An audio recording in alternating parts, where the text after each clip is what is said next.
Beyond Judgment. Heaven Letter number 4878. April 3, 2014. What if you could nudge your thoughts over to accept that everything that happens is for good? What if you could? You think this can't possibly be true, for you have seen and read about terrible things.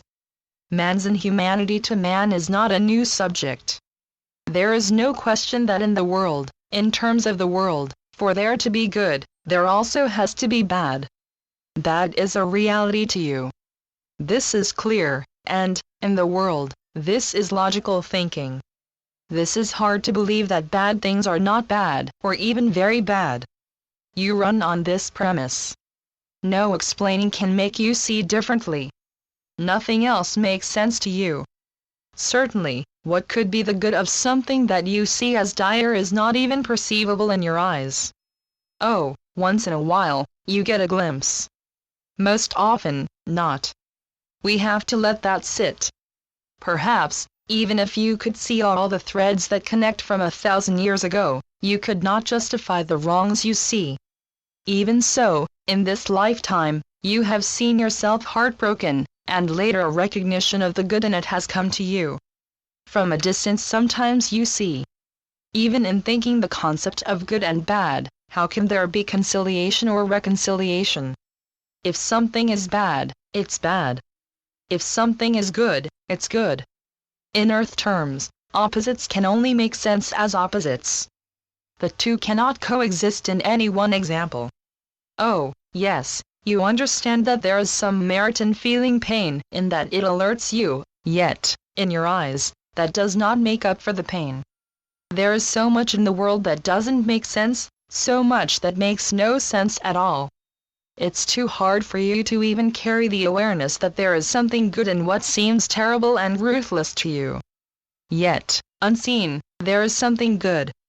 You realize that in heaven, the meaning of tragic does not exist, any more than up and down exist, yet you are not distraught to think that up and down do not truly exist, or big or little, or far and wide, yet, you perceive the judgment of good and bad as different.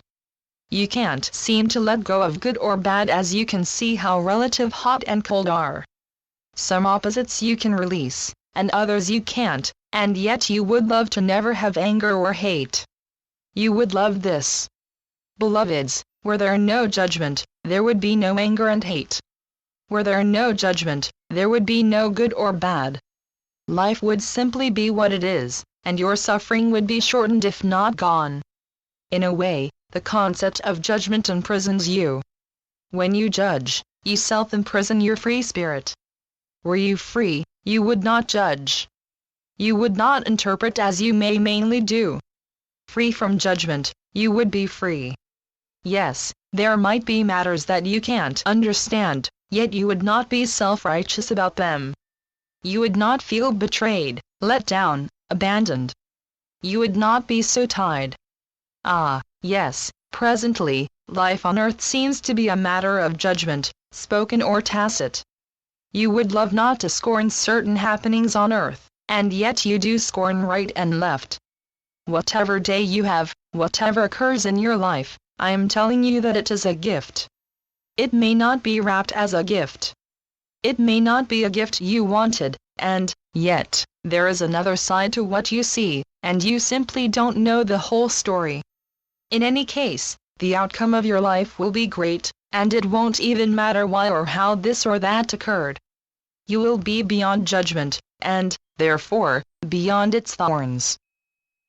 Channeled by Gloria Wendroff. heavenletters.org